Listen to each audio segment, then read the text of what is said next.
Radio Infinita, con el auspicio de BCI Corporate and Investment Banking, banqueros comprometidos con tu negocio desde 1937, presentan Mirada Financiera.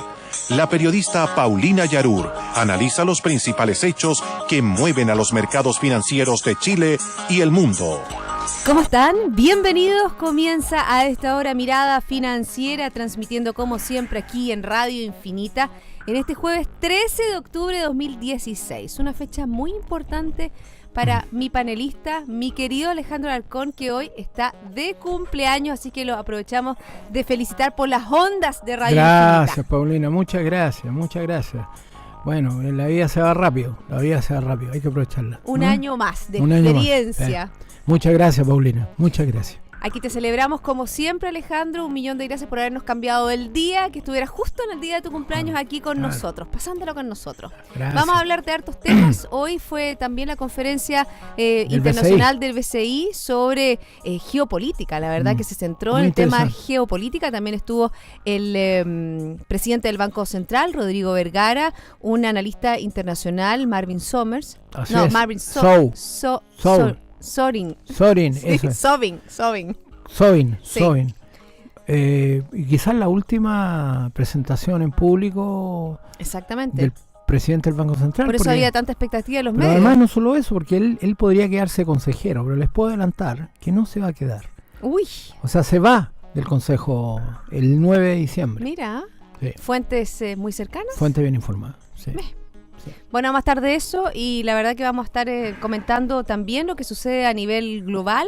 Hoy conocimos las minutas de la FED, donde obviamente que se abre un espacio ya más definitivo para el aumento de tasas en el mes de diciembre. También conocimos cifras más o menos malitas con respecto al comercio de China, y eso ha hecho, por supuesto, que el precio del cobre baje de una manera bien importante en el día de hoy. Partamos con las bolsas. La verdad que las bolsas han tenido una jornada bien negativa, todas en rojo, salvo la bolsa de Shanghái. Partimos con ella. Un 0,08 subió en el día de hoy. Nikkei descendió un 0,39. Hang Seng arriba 1,61. En Europa, el FTSE 100 de Londres un 0,66. El CAC 40 París 1,06.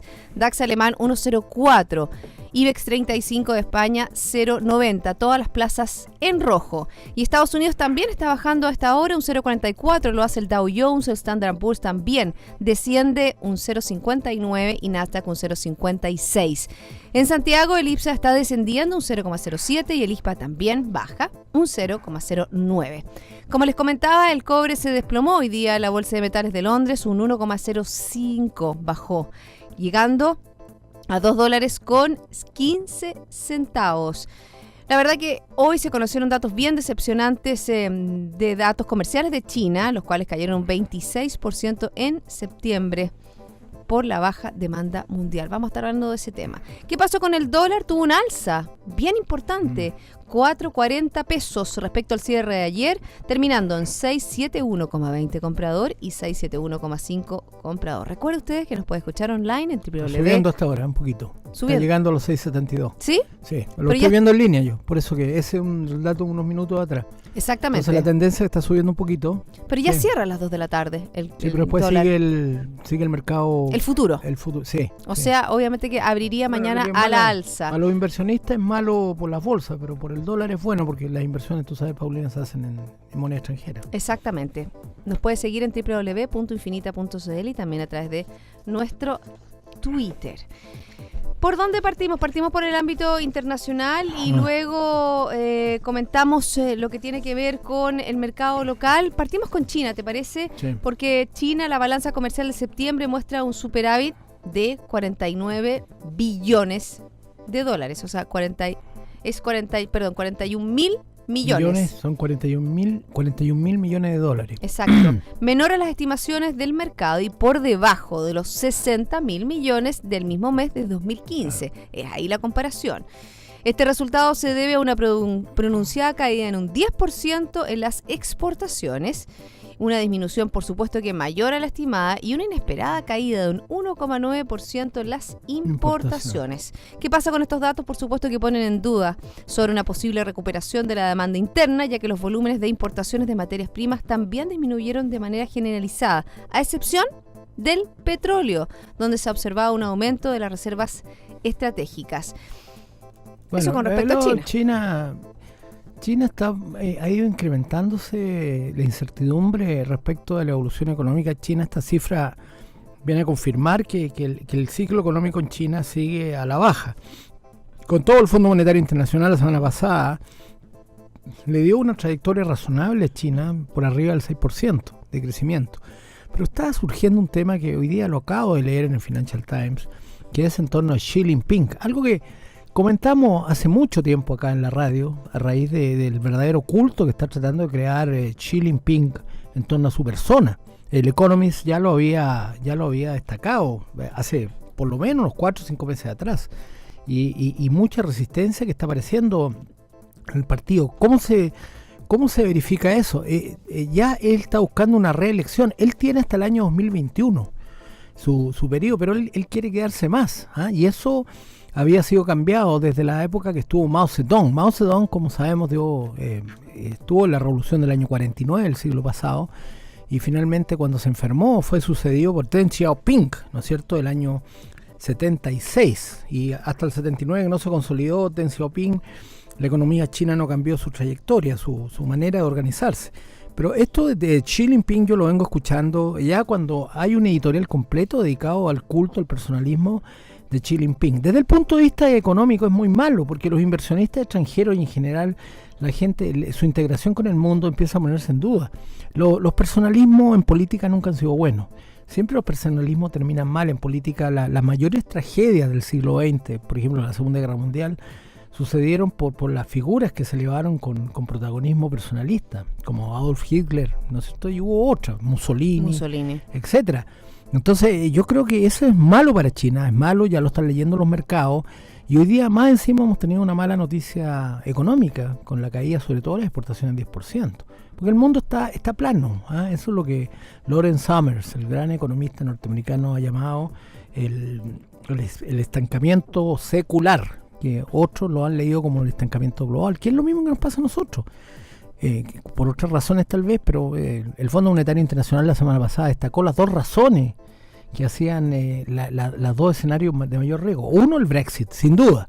Todos aquellos que dicen que el Brexit no afecta están totalmente equivocados. Fíjate que hoy día, durante toda esta semana, se han dado a conocer una serie de estudios que hablan del impacto que tiene el Brexit en Gran Bretaña, el impacto que puede tener en su economía. Vemos la libra, ¿no es cierto? Que si bien esta depreciación de la libra, devaluándose, le favorece a Gran Bretaña porque se hace más competitivo a nivel global, obviamente que eso es una señal de lo que algo está pasando. Está pasando.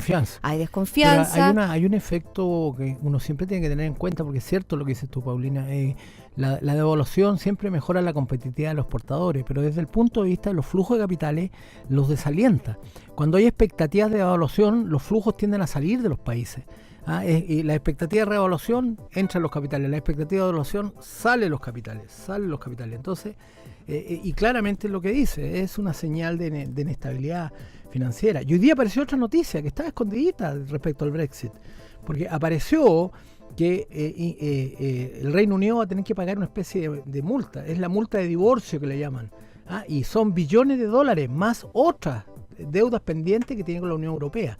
¿Y qué le va a pasar al comercio? La verdad que le va a tener que regirse bajo los estándares del comercio global, no dentro de esas condiciones tan favorables que tienen los países de la Comunidad Europea. Claro, pero es que ahí, juntamente con eso, está el peligro, porque esta negociación de lo que debe el Reino Unido a la Unión Europea va a ser a cuchillo, porque son multas.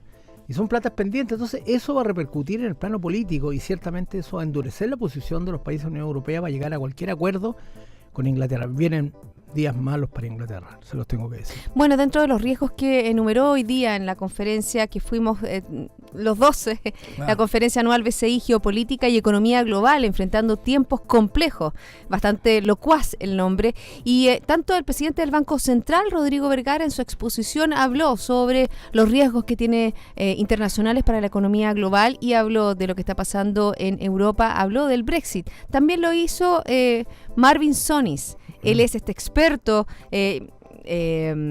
en globalización y tecnología digitales, él es profesor emérito de Booth de Economía y Política Internacional, Riesgo Político. La verdad que es una persona que sabe mucho sobre todo geopolítica. Sí. Nos dio muchas luces con respecto a problemas que, si bien no se ven como, no están dentro de los diarios ni marcando pauta, sí son procesos silenciosos que están marcando un movimiento dentro de lo que es la geopolítica y la política global. Y nuevamente, Alejandro, vemos esta unión tan importante entre política y economía. Me llamó mucho la atención, por ejemplo, él habló sobre dos grandes riesgos, son los nacionalismos, y habló sobre China, lo que está pasando, por ejemplo, en el afán expansionista que está teniendo China en una serie de islas que incluso me llamó la atención, ¿te acuerdas? Todas militarizadas las islas. Militarizadas las islas, también están trayendo a personas a vivir en esas islas. Me llamó la atención sobre el papel que está teniendo Irán en el conflicto en Siria. ¿Para qué decir el conflicto de Rusia? Y cómo está demostrando su poderío bélico, sobre todo en la guerra que es de otros, la guerra que es de Siria. A mí me llamó la atención tres cosas que dijo este analista. Lo primero, destacó el efecto en el precio del petróleo del shale gas, que es el famoso sustituto. Y que si uno lo analiza con cifras cerradas, se da cuenta que va a ser muy difícil que vuelva a tener $100 el barril el precio. Va a ser muy difícil porque la producción que él mostró de shale gas es impresionante. Y por lo tanto, claramente eso le ha colocado un techo al precio del petróleo. Y eso no favorece sobre todo a los países del mundo árabe. Porque mostró un gráfico muy interesante donde increíble, sí, el precio en equilibrio, los déficits a causa del precio del petróleo. Que necesitaban todos precios por arriba de $100 para equilibrar sus balanzas financieras en el sector fiscal. Y después lo otro que me llamó la atención fue la contribución económica de todo lo que es el mundo árabe en la región que llamamos islámica. Que la contribución, por ejemplo, al comercio mundial, 8%. El crecimiento muy bajo. O sea, claramente es una zona que está muy, muy poco integrada. Sí, integrada, pero la palabra exacta es bonanza, la palabra es prosperidad, no hay prosperidad. Entonces eso genera más conflicto. Y lo tercero es lo que tú estás diciendo de Irán. Irán tiene gran influencia en el conflicto en Siria, ¿no es cierto? Y parece ser que la manera de detenerlo en estos momentos, y alabó el convenio que tiene Estados Unidos con Irán, y dice vamos a tener 15 años seguros, digamos, de que no van a haber peligro. El peligro nuclear sigue viniendo de Corea del Norte, el cual también lo destacó mucho. Fíjate que otra cosa interesante de la exposición, aparte que cifró en el precio del petróleo, él habló entre $40 y $60. Ahora está en 52, 53 más o menos, pero él cifró más o menos que dentro de ese rango iba a fluctuar el precio del petróleo.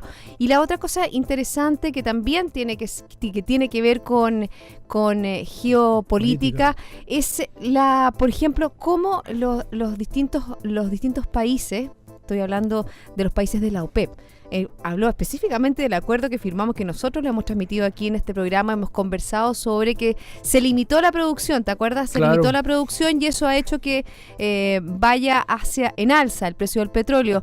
Pero dijo, esta limitación de la producción hace que la gente igual, o sea... Bueno, ahí aparece el shale gas. Bueno, aparece el shale gas y también que la gente igual quiera vender por abajo el petróleo. Así es. O sea, obviamente que esta limitación tiene una doble mirada. Y debilita económicamente a los países árabes, lo que no sé si sea bueno, porque siempre cuando hay conflicto económico aparecen los conflictos políticos y los conflictos bélicos. Yo creo que es una cuestión para ponerle atención a esos temas económicos que destacó hoy día este analista. Sí, Marvin Sonis también habló de Estados Unidos. Ya podemos pasar al tema de Estados Unidos. Dijo que él ha afirmado que no era presidente Donald Trump. No, afirmó totalmente que ganan las elecciones. Y yo estaba viendo unos análisis hoy día en la mañana producidos por una cadena de televisión y muestran que el triunfo de Hillary Clinton puede ser arrollador. a la luz de las últimas acusaciones que han aparecido. Hay varias bien especiales. Aunque dijo que igual a muchas personas no les gustaba, incluso uno pudo leer a través de lo que dijo que a él tampoco le gustaba Hillary Clinton, pero como candidata. Es que no hay más, pues, ellas son las dos alternativas. Pero me llamó la atención, fíjate, Trump, que en los líos que se ha metido, que han salido, estas mujeres que acusan asalto sexual, es una cosa. Sí, bueno. Hay una que escribió, que no lo voy a decir aquí, pues después me van a decir que estoy diciendo cosas, pero la descripción del ataque que le hizo exactamente. Trump. No, y aparte que en el video, la conversación telefónica que él dice, no, si esto es una conversación en camarín, pero uno no puede referirse a una mujer en camarín de esa manera, claro. Creo yo, te lo estoy hablando como mujer. Y la traducción que hicieron de la primera que salió, que tampoco lo puedo decir acá en la radio, pero es una cosa bastante, no sé si degenerada. Fíjate que lo que dijo Marvin Sonis con respecto a la elección de Estados Unidos, que más problemático que el candidato mismo es la composición del Congreso. Sí, es que es clave el Senado. El Senado, exactamente, porque durante toda la administración de Obama ha sido dominada por los republicanos. El Senado, exactamente, y eso lo hemos visto, cuántas veces los republicanos le bloquean el presupuesto. ¿Te acuerdas que decíamos el país va a caer en default? También bloquean el nombramiento de personeros judiciales. Sí, el nuevo miembro de la Corte Suprema. Está bloqueado. Entonces, obviamente que los republicanos, si bien no les gusta Donald Trump, tampoco le van a querer dar carta blanca a Hillary Clinton. Bueno, vamos a seguir hablando de ese tema y otros. También vamos a hablar de las minutas de la FED, pero ya son las 2:17. Alejandro, cumpleañero, vamos a hacer una pausa. Muy bien. Yo les voy a hablar de liderazgo, es la capacidad de tomar la iniciativa de llevar adelante los desafíos incentivando a los demás. BCI Corporate Investment Banking, banqueros comprometidos con tu negocio desde 1937. Ya volvemos.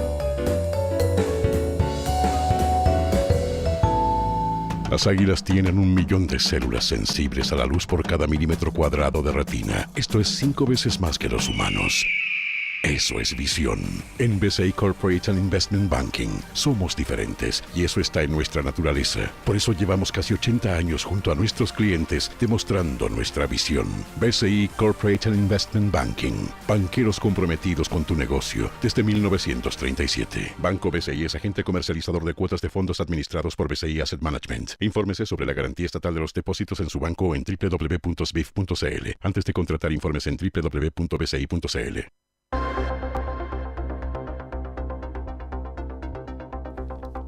Ya estamos de vuelta, seguimos aquí en Mirada Financiera, en Radio Infinita, conversando con el economista de la Universidad de Chile, Alejandro Alarcón. Vámonos a Estados Unidos, que hoy día se liberaron las minutas de la FED. ¿Y qué dijeron esta minuta de la reunión de septiembre? Indica que la decisión de aumentar la tasa Fed Funds por segunda vez en un año se encuentra muy cerca.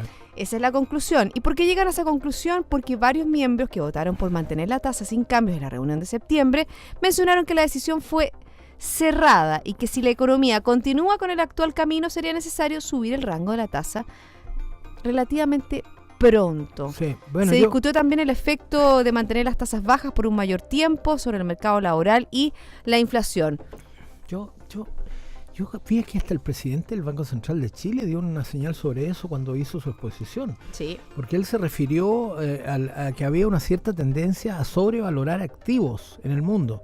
Activos de renta variable y renta fija. Esa es una señal muy clara que en Estados Unidos, a este ritmo de financiamiento, con tasa muy baja, piensa, por ejemplo, Paulina, que el bono, el T-bill, el a 10 años, está hoy día a 1,77 y todavía es bajo, porque si tú le descuentas la inflación, queda que en términos reales tú estás financiando, por ejemplo, activo inmobiliario a menos de 1%. Es dinero muy barato. Entonces realmente Estados Unidos, y yo creo que hay un temor a que sea una burbuja financiera. La última burbuja financiera que reventó dio lugar a la caída de Lehman Brothers y a la recesión del año 2009, que es la peor recesión desde el año 30 del siglo pasado. Exactamente, y bueno, de eso también se habló en esta exposición, en esta conferencia anual de BCI, sobre todo por el impacto, cómo le ha costado al mundo retomar la senda del crecimiento. También, por ejemplo, se habló sobre la estabilidad se habló sobre distintos frentes, eso lo hizo la exposición Rodrigo Vergara, habló sobre una mayor estabilización de los mercados emergentes, de los exportadores de commodity, y habló sobre esta meseta del 2%. Dijo, ¿la copió? Sí. Nos escuchó. Por lo menos metió la palabra meseta, que ya yo la he venido repitiendo. Nos escuchó. ¿Ah? Pero es una buena palabra porque refleja un poco que si bien no estamos estancados, estamos creciendo muy poquito. Y meseta es como plano, es flat, totalmente flat. Estancamiento secular, como dice el profesor Summers. A mí me llamó la atención y mandó un mensaje ahí cuando dijo que uno no podía decir que estábamos en recesión, etcétera. Y tampoco dijo, yo dije, va a decir los brotes verdes. Yo también dije, va a decir primavera, brotes verdes. No lo dijo. No, es que la media después te preguntó la salida. A mí me preguntó que qué opinaba de las declaraciones del Banco Central, del presidente del Banco Central, respecto a que había despachado, usaron otra palabra que no la voy a decir, que había despachado los brotes verdes, que dijo el ministro. La primavera. Sí. No, yo creo que esa fue yo creo que el ministro tiene que escuchar mejor a sus asesores de comunicaciones, porque yo creo que es pésimo todas las alusiones climatológicas o las agrícolas, o en definitiva ciertas analogías que al final no se cumplen.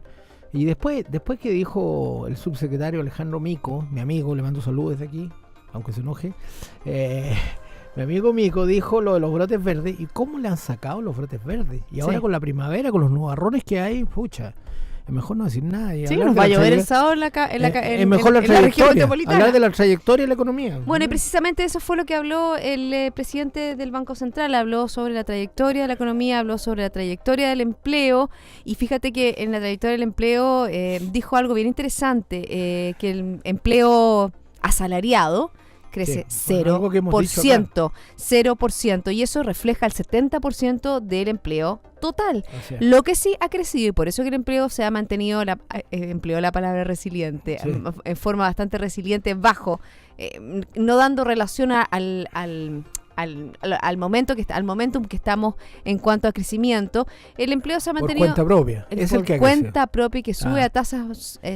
La última medición creció 5.5. Sí. Que es muy fuerte, pero ese es un empleo, como hemos dicho varias veces aquí, que es un tercio de compensación que el otro. O sea, el otro en promedio, el empleo asalariado es 600.000 pesos, y el de cuenta propia en promedio es 200.000 pesos. O sea, un empleo totalmente distinto, un empleo más precario. Más más volátil. También habló el presidente del Banco Central que había, por ejemplo, ya las jornadas parciales. Había un aumento de las jornadas parciales. Eso es bueno, que haya flexibilidad en el mercado de trabajo.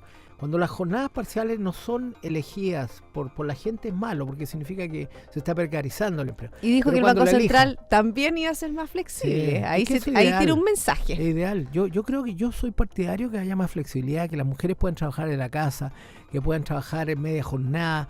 Yo creo que la productividad aumenta de inmediato. Si el gran drama de la economía chilena es que no aumenta su productividad. Cuando aumenta la productividad, quiere decir que están aumentando los salarios también. Entonces, eso es lo que se debería buscar aquí. Aumento de la productividad para que aumente los salarios. Bueno, y ahí es una de las principales críticas que se le hacen a la reforma laboral, que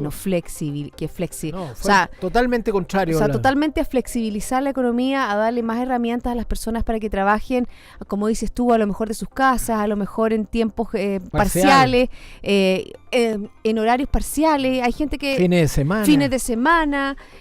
Se logró una cierta flexibilidad en la industria del turismo, pero muy acotado. Muy acotado. Yo creo que ese es el gran debe que tenemos con el mercado laboral, y por eso que no aumenta la productividad. El otro debe es el mercado de capitales, que está muy demasiado sin reforma. Yo voy a producir un trabajo en los próximos, ya te contaré, Paulina, el secreto total.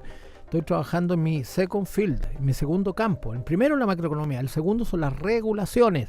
Así que óiganlo bien, voy a producir un trabajo intelectual, y voy a llamar gente, y les voy a mandar mi escrito, porque creo que estamos muy estancados en el mercado de capitales, sobre todo a la luz de las estafas. No, y a la última de Aurus, que tiene que ver de nuevo con derivados. ¿Tú sabes lo que significa Aurus? No me digas. Oro. Aurus, oro. Arcano, oculto. Entonces, oye, vamos a tener que investigar en un programa todos los nombres de las corredoras, de las asesorías, porque Paulina, están diciendo muchas cosas. Pero por lo menos Aurus es oro. Si me dicen que invierta en oro, ya, lo bien. Pero yo no invertiría ni loco en algo oculto. Pero por favor. Exactamente. Bueno, volvamos a la exposición que hace el presidente del Banco Central. Bueno, yo te he dicho de flexibilidad porque dijo que el Banco Central tenía que ser flexible, porque lo que estábamos esperando era qué va a pasar con la tasa de política monetaria. Bueno, y dio una señal importante. Dio una señal porque dijo, me llamó mucho la atención que el tipo de cambio tenía mucha relación con la inflación y que para realmente hacer un movimiento de tasa había que mirar otros indicadores que no eran el tipo de cambio. Y eso lo dice por algo que no dijo ahí, porque lo dijo, pero no lo unió, que es la inflación de los no transables. Dijo que la inflación de los no transables todavía está por arriba del 4%. Sí, por 4%, la de los servicios. Entonces, después dijo en otra parte que lo que le preocupaba cuando empezaba el tipo de cambio, el peso a devaluarse, había un efecto segunda vuelta. Entonces, si tú unes lo primero con lo segundo, llegas que a la devaluación puede tener un efecto en la trayectoria de la inflación. Y por eso mandó el tercer mensaje, que es que no voy a variar por los momentos las tasas de interés hasta que haya nueva información. Eso fue, yo creo, una de las partes más importantes de lo que indicó hoy día. Y con eso le pasó un aviso al ministro de Hacienda, quien... Primavera, no, yo no cambio esto, yo no cambio porque todavía tengo amenaza aquí y particularmente con la inflación. Bueno, y también particularmente por lo que pueda pasar en Estados Unidos, o sea, no hay que dejar eso, no descuidarlo. Nosotros somos un país que somos tremendamente dependientes a lo que hagan los mercados desarrollados como Estados Unidos. Por supuesto, así que ojo con el tipo de cambio. Yo creo que hoy día, yo he estado estudiando bastante el tipo de cambio y yo creo que vamos derecho a los 700. Oye, les digo ahora, porque ya a esta hora el tipo de cambio está en 6.72. Compren, porque yo creo que vamos derecho de aquí a 2-3 meses que esté en 700. Dicho. Lo hemos dicho también en el programa, también cuando baja. Bueno, eso con respecto a las exposiciones, me gustaría volver un poco a Marvin Sonis. Me ha costado su nombre. Es como la Sony, pero Marvin Sonis. Claro, es para acordarse. Me llamó la atención también el análisis que hizo de Europa y sobre los riesgos. Anoté algunos de los riesgos que tenía, por ejemplo, no solo era el Brexit, sino que también el bajo crecimiento, los refugiados y el euro. El euro. Sí, le puso mucho hincapié, aunque me hubiera gustado que se hubiera desarrollado más en esos temas. Turquía también tocó el tema, y también la erosión de la democracia en Hungría y Polonia. Ahí nuevamente unió lo que es política con economía. Yo creo que en Europa está pasando algo que pasó en el siglo XX, antes de la Segunda Guerra. Hay mucha gente enojada, hay mucha gente molesta. Eso se une con populismo y se une con nacionalismo. Y eso es muy peligroso. Las experiencias del siglo XX son dramáticas. Terminaron con una guerra terrible como fue la Segunda Guerra Mundial, con la persecución de millones de seres humanos, ¿no es cierto?, por sus credos religiosos y por su origen étnico. Yo creo que volver a eso sería horrible para el mundo. Exactamente, y por eso que él puso hincapié en la proliferación de estos personalismos, ¿no es cierto?, como el líder de Corea del Norte, como el líder también, como Rusia, como Putin, y obviamente la injerencia que puede tener o la peligrosidad que puede tener para el mundo global. Otro de los temas que habló, fíjate, porque uno dice, bueno, ¿por qué explicamos la irrupción que tiene Donald Trump? Y fíjate que dio una cifra bastante elocuente, porque dijo... que él explicaba la injerencia de un político totalmente apolítico, porque el 65% de los estadounidenses piensa que el sistema económico es injusto. Es que mostró un mapa de Estados Unidos donde comparaba con países, estados y países bastante subdesarrollados. Y habían estados completos con el color de los países subdesarrollados, y solamente los estados estrellas, como por ejemplo California, que aparecía como un país desarrollado. Texas también, pero lo otro. Entonces me llamó la atención eso, y me llamó la atención de cómo ha subido la tasa de mortalidad en Estados Unidos. Sí, sobre todo entre la población, me tocó de lleno, entre los 45 y 55 años, la tasa de mortalidad es muy alta. Está aumentando. Y eso es totalmente distinto a lo que sucede en el mundo, que la tasa de mortalidad baja. Y lo que está pasando en Europa, por ejemplo, con todos sus males. Entonces eso nos lleva a la terrible conclusión que la eficiencia es buena, pero tiene límite. La eficiencia a veces empieza a matar a los seres humanos, Y el exceso ahí veíamos los excesos, o sea, veíamos también... Bueno, las drogas, el cáncer, el estrés. Es como para acordarse de Chile, porque en Chile somos mucho de eso, mucho de ser muy trabajólico, de tener un estrés galopante, y parece que todas esas cosas no son buenas para la sociedad, y ciertamente son pésimas para los seres humanos. Y pésimas para la salud. Y pésimas para la salud. Hay que disfrutar la vida entonces. Sí, esa es la... Trabajar... pero también ser capaz de disfrutar, pero en cada cosa. Disfrutar no significa juerga, no estamos hablando de juerga, sino que... Cuando uno es muy joven, disfrutar lo asocian con juerga. Cuando van pasando los años, disfrutar es estar tranquilo. Estar bien, estar sano y poder hacer lo que a uno le gusta. Y a mí me encanta este programa, así que estoy contenta y me encanta que hayas venido en el día de tu cumpleaños, Alejandro, que tengas una excelente tarde, que te celebre tu familia, así es que vamos a estar la próxima semana juntos nuevamente. Pero vamos a estar el lunes 17. Sí, hicimos unos cambios. Estamos medio desordenados, pero Alejandro Alarcón siempre va a estar acá. Sí, a todos ustedes, sigan en compañía de Radio Infinita.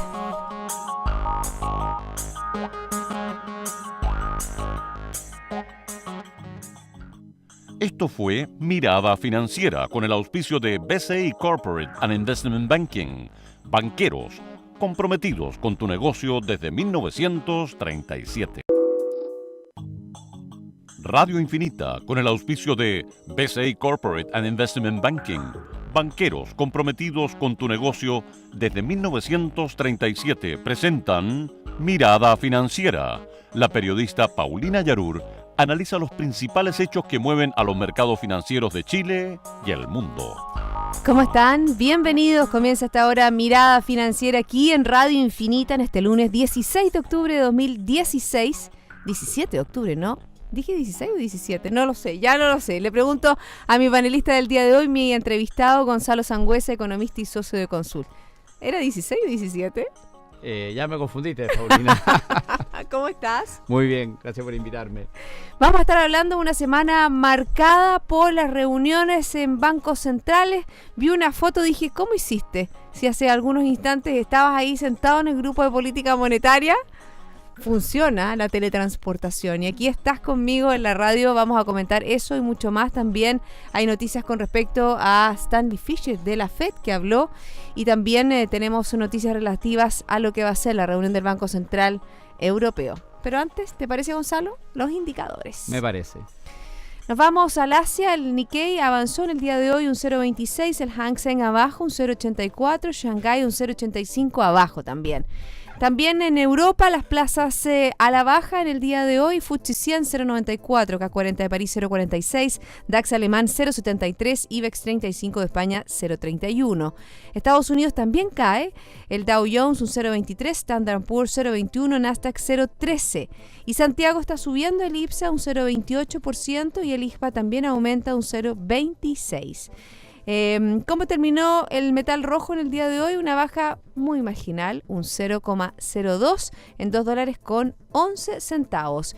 Y el dólar tuvo una caída de 0,5 pesos y quedó en 670,40 vendedor y 669,9 comprador. Recuerden que nos puede escuchar online en www.infinita.cl o seguirnos a través de nuestro Twitter @infinitafm. Partimos por la economía local, ¿te parece? Me parece. Y esta reunión del grupo de política monetaria, donde hacen algunas recomendaciones a la reunión que mañana sostendrá el Banco Central. Cuéntanos. Claro, el grupo de política monetaria se reúne el día anterior de la reunión del Banco Central y un grupo compuesto por economistas del sector privado que le hacen una recomendación al Banco Central que obviamente no es vinculante, ¿no es cierto? Y la discusión hoy día fue... Primero, si era el momento para bajar tasa de interés o no, y la conclusión fue que no. Y la segunda discusión fue más larga, si había que ponerle un sesgo expansivo, es decir, una señal de que el próximo movimiento de tasa de interés iba a ser a la baja. Y también la conclusión fue que todavía no era el momento. Y esto fue bien discutido, ustedes han visto que el mercado, muchos agentes económicos, el propio mercado financiero, esperan bajas de tasa de interés el próximo año, bajas de 50 puntos base. Pero en la discusión que tuvimos es que hay ciertos elementos que de riesgo respecto al tema inflacionario que se pueden manifestar en los próximos meses. Uno, el aumento que ha tenido el precio del petróleo, el aumento que ha tenido el precio de los alimentos, los riesgos políticos que vamos a ver el último trimestre, que básicamente la elección en Estados Unidos, está el tema del plebiscito que va a haber en Italia. Entonces todavía hay mucho riesgo el último trimestre del año, y especialmente que la tasa de desempleo ha estado bajando, los salarios han estado acelerándose, y por lo tanto no es el momento todavía para discutir si hay que colocarle un sesgo a la baja, y que probablemente ese momento va a ser el primer trimestre del próximo año. Hablando de eso, también lo dijo el presidente del Banco Central en un seminario la semana pasada, y que tiene que ver con no asociar tanto la tasa que tiene el Banco Central con los movimientos del tipo de cambio, sino que hay otros sectores que todavía, por ejemplo, están marcando o tienen que estar visualizando. Por ejemplo, el tema de los servicios, donde la inflación es bastante más alta que la inflación que tiene que ver relativa a los productos. Claro, lo que ha planteado el Banco Central desde el último IPON con más fuerza es que las variaciones en el tipo de cambio, y el tipo de cambio sabemos que es muy volátil, afectan la inflación y le dan mucha volatilidad a la inflación, pero no reflejan realmente el escenario inflacionario que está viviendo la economía más de mediano plazo. Acordémonos de que cuando uno mueve la tasa de interés, el efecto se manifiesta entre 12 meses y 2 años. Entonces uno no mueve la tasa de interés en función de factores de corto plazo, sino que en una perspectiva más de mediano plazo.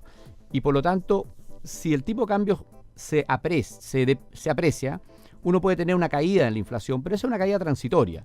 Entonces el Banco Central nos ha estado diciendo hace varios meses que miremos otros indicadores, y específicamente uno que le llaman el IPC-SAES, que es el IPC sin alimentos, sin energía, pero de servicios.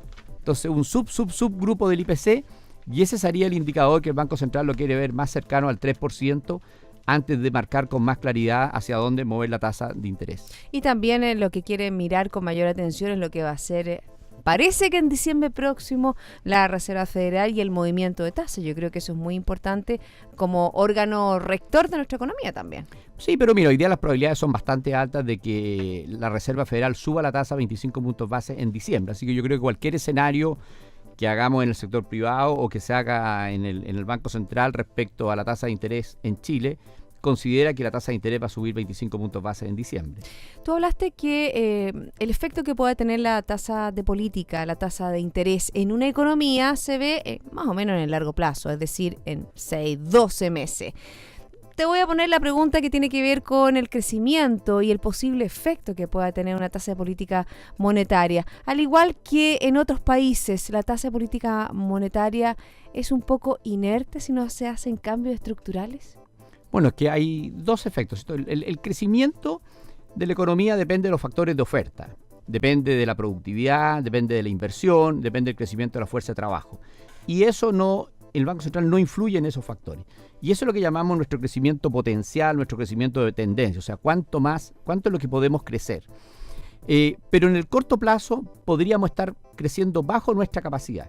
Cuando la economía crece un trimestre, ¿no es cierto?, 1,5%, claramente tenemos más capacidad de crecimiento de lo que estamos haciendo. Entonces puede ser que haya factores de demanda que estén afectando el crecimiento de corto plazo. Por ejemplo, que el consumo esté muy deprimido, que la inversión esté muy deprimida. Entonces, como no hay demanda, los productores no producen porque nadie les compra. Bueno, y en Chile todas las anteriores están deprimidas. Todo lo que tú nombraste está deprimido. Entonces, ahí puede actuar la tasa de interés, porque si uno baja la tasa de interés, entonces, por ejemplo, baja la tasa de interés de los créditos hipotecarios y en el margen alguien decide que es un buen momento para comprarse una casa y aumenta la inversión y aumenta la actividad de construcción, o alguien decide que es un buen momento para comprar un auto, ¿no es cierto? Y por lo tanto aumenta la actividad del comercio y eso genera más actividad económica. Entonces, cuando la demanda es la que está deprimida, ahí hay un espacio para que el Banco Central pueda actuar bajando la tasa de interés. ¿Y qué rol juega, por ejemplo, que dicen que la tasa nuestra ya está casi cero? Si uno la compara, en fondo se hace una en línea con el tema de la inflación. No, nosotros estamos muy lejos de una tasa de interés cero. Estamos en 3,5%. Hay países que Estados Unidos la tiene entre 0,25 y 0,5. O sea, pero dicen que real la tasa de interés está en un 0%. Sí, pero los límites, cuando se habla de que el límite inferior de la tasa política monetaria es cero, se está refiriendo a la tasa nominal. Entonces, en Estados Unidos la tasa nominal está cerca de cero. En Europa la tasa nominal es negativa. En Japón la tasa nominal es negativa. Y nosotros la tasa nominal es 3,5. Entonces, nosotros tenemos mucho espacio para bajar la tasa de interés si fuera necesario. El problema es que tenemos una inflación todavía alta y todavía hay presiones inflacionarias en la economía. Por eso no podemos bajar la tasa de interés. Todos estos países que tienen tasa de interés cercana a cero, el problema que tienen es de deflación, no de inflación. Son países que la inflación está cerca de cero y que la preocupación es que eso no se les vaya negativa. Nosotros todavía tenemos una inflación alta y por eso tenemos tasas nominales altas. ¿Qué pasa con respecto al dólar? ¿Cuál es la recomendación que hace el Grupo Política? ¿Qué es lo que están viendo ustedes? No, el Grupo Política Monetaria no se pronuncia respecto al dólar. Cada uno tiene su opinión, ¿no es cierto? Lo que nosotros estamos viendo en Econsul es que el escenario más probable de Estados Unidos suba la tasa de interés y el escenario nuestro es neutral, pero hay una probabilidad, ¿no es cierto?, no menor de que la baje en el Banco Central de Chile. Por lo tanto, tasa de interés subiendo afuera, bajando en Chile, eso es un peso más depreciado, un mayor valor del dólar en Chile. Lo segundo es que el crecimiento, estamos hablando de un crecimiento de 1,5% para este año, 2% para el próximo año, o sea, y el mundo crece al 3,5%, por lo tanto un país que crece menos, también su moneda se deprecia. Y lo tercero es que los términos de intercambio van a seguir siendo desfavorables. Sube el precio del petróleo, nosotros somos importadores de petróleo, y cae el precio del cobre, nosotros somos exportadores de cobre. Entonces, los términos de intercambio, el precio de las exportaciones respecto al precio de las importaciones, también es desfavorable, eso también está asociado con un mayor valor del dólar. Entonces, todo indica que el valor del dólar debiera subir en los próximos meses en Chile. Hablando de los signos primaverales, hablando del crecimiento, tú tocaste el crecimiento, tocaste el producto potencial, es decir, cómo nosotros podemos crecer. Creo que nosotros podemos crecer potencialmente un 3,5 más o menos. Estamos bastante más abajo, casi la mitad más abajo. 3%. 3%. Y el Banco Central ha dicho que incluso podría ser 2,5%. El producto potencial. Sí. Pero estamos ahí. ¿Qué pasa con estos signos primaverales que, bueno, por lo menos aquí en la región metropolitana, si hablamos de meteorología, ya se fueron? Yo creo que los signos primaverales de la economía son igual que el tiempo. Esta es una primavera que un día hay sol y al otro día hay lluvia. Y cuando hay sol es porque el IMASEC de agosto fue 2,5, fue muy bueno, ¿no es cierto?, respecto al de julio. La confianza de los empresarios mejoró en septiembre y mejoró en forma importante. Todavía está en zona negativa, pero mejoró, y por lo tanto eso también fue un signo primaveral. Y por el lado, ¿no es cierto?, del invierno, tenemos que se volvieron a caer fuertemente las importaciones de bienes de capital, o sea, la inversión no repunta, y eso fue una mala señal. Todavía la confianza de los consumidores sigue muy baja, y eso también es una mala señal. Las colocaciones de los créditos, ¿no es cierto?, comerciales crecen a tasas muy bajas, eso también es una mala señal. Entonces, hoy día cuesta mucho saber si la economía realmente está estabilizada, se sigue desacelerando o se empezó a acelerar. Realmente es muy prematuro con la información que tenemos, porque la información es muy volátil y hay información que va hacia un lado y otra información que va hacia otro lado. Y también la base de comparación nos favoreció en la medición tan importante de 2,5%, porque ahora vienen más complicadas las bases de comparación. Bueno, el IMASEC de septiembre probablemente va a estar más cerca de 1,5, efectivamente va a ser más bajo, y por eso te digo que esto, dependiendo del día, ¿no es cierto?, yo creo que hablar de brotes primaverales es un poco prematuro.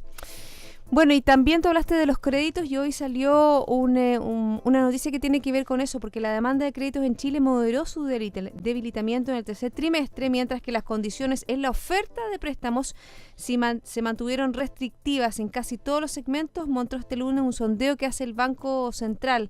Según la encuesta sobre créditos bancarios, un 21% de las entidades consultadas percibió una demanda menor de créditos de consumo respecto a una proporción anterior de un 50%. Es decir, un poco...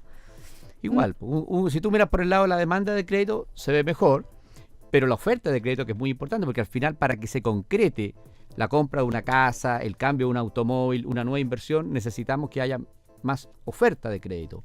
Y lo que indica esa encuesta es que los bancos todavía tienen la oferta de crédito restringida. Probablemente los bancos todavía están viendo riesgos en la economía. Según un análisis que ustedes hacen en Econsul, ya me voy a ese lado, ¿cuáles son las mayores trabas que tiene nuestra economía, hablando del tema de la confianza como una de ellas? Bueno, la confianza sin duda es un indicador muy importante. Nosotros todos los estudios muestran que primero tiene que mejorar la confianza de los empresarios para que repunte la inversión, y eso todavía, aunque está mejorando, todavía está en terreno negativo. Yo creo que va a pasar un buen tiempo hasta que eso vuelva a zona neutral y positiva. Entonces ese es el primer elemento. Lo segundo, necesitamos que se materialice este tipo de cambio más alto. Ha costado el tipo de cambio subir porque como las cosas afuera no han estado tan bien, como hay muchos riesgos afuera, las tasas de interés no han subido afuera, los capitales se han venido a la economía emergente, los capitales andan buscando rendimiento y eso hace que Chile sea un país donde llegan capitales y el tipo de cambio tiende a bajar. Con un tipo de cambio más alto podríamos tener al sector exportador no minero también repuntando y ese sería un factor de crecimiento. Nosotros creemos que la principal fuerza de crecimiento que podríamos tener para salir de esta situación, de este aletargamiento en el crecimiento, es que el sector exportador no minero tenga un repunte. Esa es la forma como hemos salido antes de crisis de desaceleración, con exportaciones industriales y exportaciones frutícolas o agrícolas aumentando. Bueno, esperamos que esta lluvia, sobre todo en la zona región central de nuestro país, no afecte a los fruteros, porque la verdad que sabemos que las heladas y las lluvias en esta época del año a ellos no les favorece. Sí, pues efectivamente hubo una helada hace unas semanas que afectó fuertemente el sector de los berries. Entonces, bueno, nuestra economía tiene una base de recursos naturales importante y por eso que a veces, aunque todo ande bien o más o menos, de repente podemos tener escenarios más negativos porque la naturaleza no puede jugar malas pasadas. Gonzalo, la semana pasada también fue una semana bien activa en nuevos casos que salieron a la luz pública. Estoy hablando del caso Aurus, que leí profundamente durante el fin de semana y se está mostrando distintas aristas sobre lo que son realmente, eso fue una estafa. ¿Cómo lo ves tú? ¿Cómo ven ustedes el tema de nuestra economía con respecto a ciertos instrumentos financieros que son los que están marcando, los que están cediendo ante, ¿no es cierto?, estos engaños? A ver, efectivamente, yo creo que ningún sistema económico, ni privado ni público, va a estar libre de estas situaciones. Estas son instituciones financieras relativamente reguladas, ¿no es cierto?, que tienen controles, que tienen auditoría, están auditadas por una de las 3 principales firmas auditoras del mundo, pero evitar una estafa, hasta los mismos auditores te dicen, descubrir una estafa es muy difícil y se descubren generalmente cuando ya ocurrieron, digamos. Entonces, yo diría que desde el punto de vista de los inversionistas, lo más importante, ¿no es cierto?, es que esto ratifica la importancia de diversificar. O sea, uno tiene que tener sus ahorros, sus inversiones diversificadas, porque es muy difícil saber dónde uno se va a encontrar un problema de este tipo, en qué institución, en qué país, en qué sector, digamos, y por lo tanto la diversificación pasa a ser muy importante. Bueno, ya son las 2:18. Estoy conversando con Gonzalo Sangüesa, director y socio de Econsul. Hacemos una pausa, ¿te parece? Me parece. Liderazgo, la capacidad de tomar la iniciativa de llevar adelante los desafíos incentivando a los demás. BCI Corporate Investment Banking, banqueros comprometidos con tu negocio desde 1937. Ya volvemos.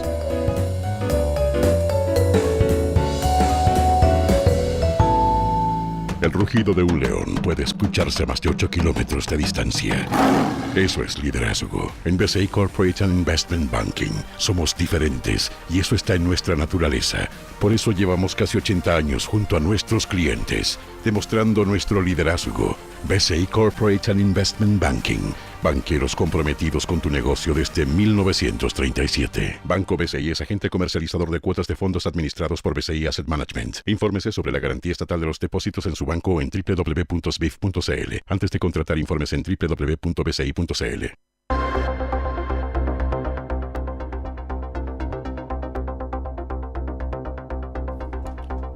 Ya estamos de vuelta, seguimos aquí en Mirada Financiera conversando con Gonzalo Sangüesa, economista y socio de Econsul RS. Vámonos al ámbito internacional porque esta va a ser una semana clave en reuniones de bancos centrales, no solo en nuestro país, que es mañana, sino que también el Banco Central Europeo tendrá su reunión durante esta semana y se ha abierto un poco la discusión sobre, lo decíamos en la primera parte del programa, Gonzalo, sobre la efectividad que tiene esta política monetaria expansiva. El Banco Central Europeo había dicho que mantendría inalterado su programa de compra de bonos y tasas históricamente muy bajas hasta marzo, pero ya se abren otras luces que podría empezar a bajar ese programa, al igual como lo podría hacer la Fed ya en diciembre. Sí, mira, la inflación, los últimos datos de inflación en Europa que salió hoy día fue 0,4% anual y por lo tanto pareciera ya que se empieza a consolidar una inflación sobre cero y acercándose, bueno, primero al 1 y después tiene que acercarse más a niveles de 1,5, probablemente donde el Banco Central Europeo se va a sentir más tranquilo. Pero en la medida que ya hay una tendencia de aceleración de la inflación, como te decía, el petróleo está subiendo y está subiendo también los alimentos y por lo tanto podríamos tener un escenario más inflacionario que curiosamente en Europa cuando uno está cerca de cero, más inflación es bueno. Y si eso empieza a ocurrir, puede ser que el Banco Central Europeo no tenga que seguir inyectando dinero a la economía, ¿no? Ellos tienen un programa que termina en marzo y puede ser que lo reduzcan, o sea, obviamente todo va a ser gradual, pero que a partir de marzo entren en un programa de reducción que irá a durar todo el 2017, pero ya estarían reduciendo ese programa. Y entonces ya tendríamos Estados Unidos que terminó de inyectar dinero a la economía y pudiera ser que ahora el Banco Central Europeo también comience con ese programa. Exactamente, ya ha advertido el Banco Central Europeo que ya es minuto en que comiencen las políticas fiscales, los ajustes, las reformas estructurales. Lo mismo pasa también con Japón. Vemos como el Banco de Japón anunció cambio en su política por el impacto que la compra de bonos tiene en su tasa de interés.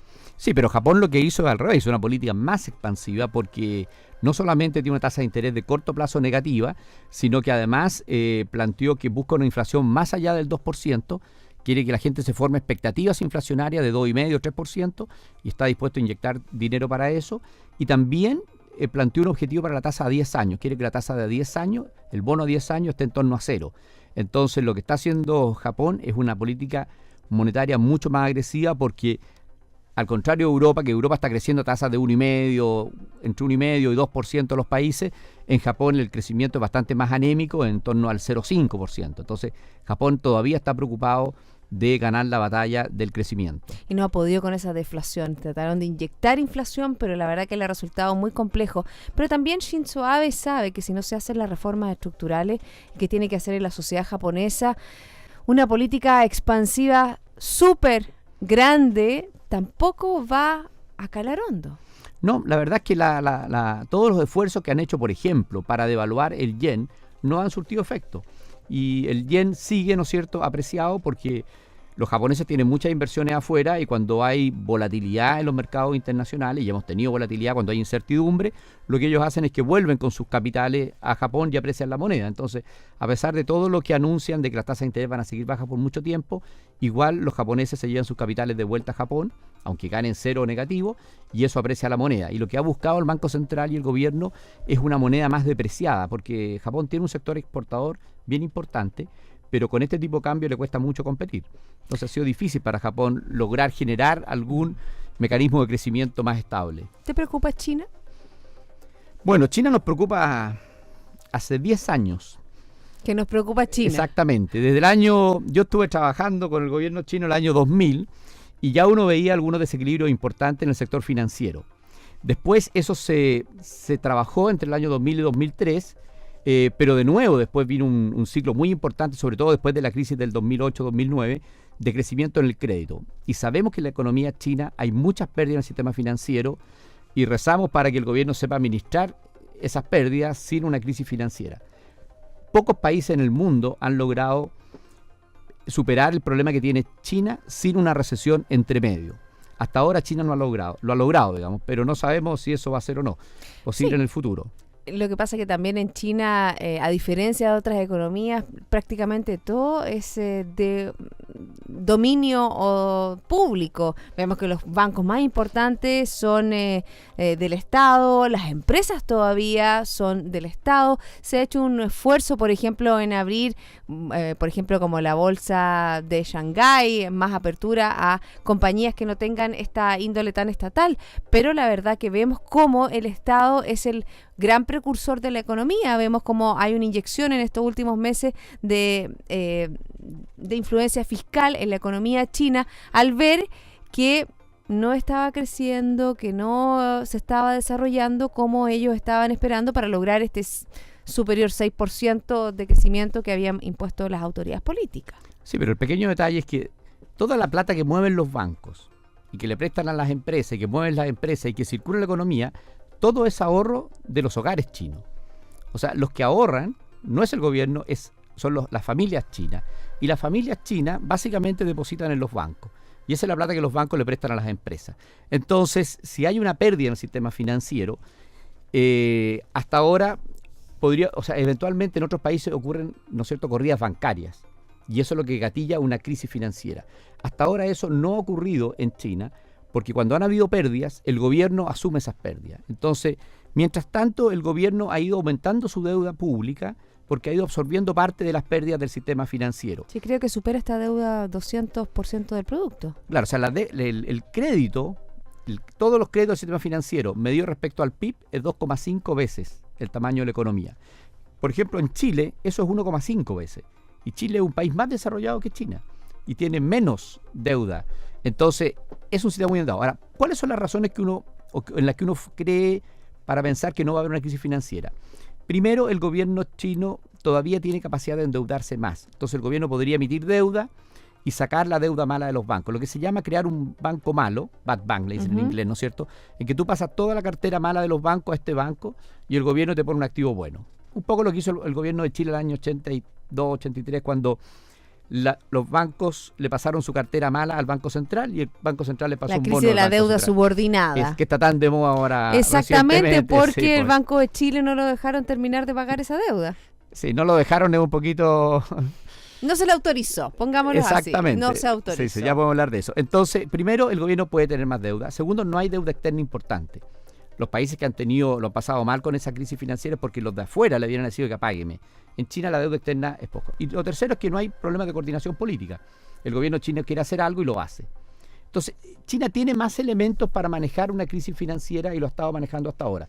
Pero tú me preguntas si yo estoy preocupado de China. Sí, esa es una preocupación que uno siempre tiene de China. Y es que esta crisis financiera en algún momento se gatille. Complejo el panorama porque obviamente que sabemos el impacto que tiene un verdadero boomerang sería si se cae la economía china para todo el mundo, porque está en todo el mundo, la billetera china está en todo el mundo. Especialmente en los países emergentes y especialmente en China. Nuestro principal socio comercial hoy día es China y una recesión en China. Cuando se habla de recesión en China se habla de que China crezca 1 o 2 años a tasas del 3 o 4%. O sea, una desaceleración de ese nivel tendría un tremendo efecto sobre las economías latinoamericanas y especialmente sobre la economía chilena. Así que por eso es que nosotros tenemos que mantener nuestras cuentas fiscales ordenadas, nuestra inflación baja y mantener un nivel de crecimiento porque siempre estamos expuestos a tener un shock de esa naturaleza. Vámonos a Estados Unidos y lo que dijo hoy día Stanley Fischer, que Sí. hizo una explicación de lo que significa esta política monetaria tan expansiva y los riesgos que puede tener dentro de la economía. Sí, yo viniendo a Stanley Fischer diría que lo que hizo fue una clase. Fue una clase vamos. en que explicó por qué era preocupante una tasa de interés baja y básicamente yo voy a dar 2 razones. Una dijo, es porque a lo mejor la tasa de interés baja lo que está indicando es que el crecimiento futuro es bajo. La tasa de interés de largo plazo está muy relacionada con el crecimiento de largo plazo. Entonces a lo mejor dice lo que nos está diciendo la tasa de interés de largo plazo baja es que el crecimiento futuro de Estados Unidos es muy bajo y eso es preocupante. También es preocupante porque si tuviéramos un shock negativo de algún tipo, por ejemplo, esto ya es cosa mía, ¿no es cierto? Si saliera Trump y tuviéramos un choque negativo sobre la economía americana, con tasas de interés bajas hay poco espacio para estabilizar la economía, porque el límite es 0 o en torno a 0. Entonces, cuando tú estás muy cerca de 0, te quedaste como sin instrumento de estabilización. Entonces, hay 2 preocupaciones. Ahora, ¿por qué? Y exploró también por qué la tasa de interés es baja y dio sus recomendaciones para subirla. Yo voy a irme a las recomendaciones. Y las recomendaciones tienen que ver principalmente con... Habló algo de la política fiscal, pero lo más interesante dijo, tenemos que retomar el crecimiento de largo plazo. Y eso significa productividad, eso significa inversión, eso significa educación, eso significa regulación. Entonces, básicamente son políticas públicas que tienen que ver con cómo volver a tener ganancia de productividad en Estados Unidos, cómo eliminar toda la regulación que está trabando el crecimiento, cómo mejorar la educación para que la fuerza de trabajo sea más productiva y cómo aumentar la inversión en infraestructura. Yo entiendo que es infraestructura pública, de tal manera de que eso, ¿no es cierto?, baje los costos de logística. Exacto. Entonces fue interesante porque sin duda lo que dijo para Estados Unidos es válido en forma muy importante para Chile. Una recomendación también para quien sea el próximo presidente de Estados Unidos. Ya no queda nada para la elección de Estados Unidos. Sí, ya no queda nada, ya no ser que haya sorpresa, ¿no es cierto? Ya todos los estudios indican que la probabilidad de que Hillary Clinton gane es del orden del 90%. Exactamente. Bueno, vamos a estar atentos a eso y por supuesto lo estaremos comentando en este programa. Se nos acabó los 30 minutos. Muchas gracias, Gonzalo, por haberme acompañado el día de hoy. No, a ti por invitarme. Y a todos ustedes, sigan en compañía de Radio Infinita. Esto fue Mirada Financiera, con el auspicio de BCI Corporate and Investment Banking, banqueros comprometidos con tu negocio desde 1937.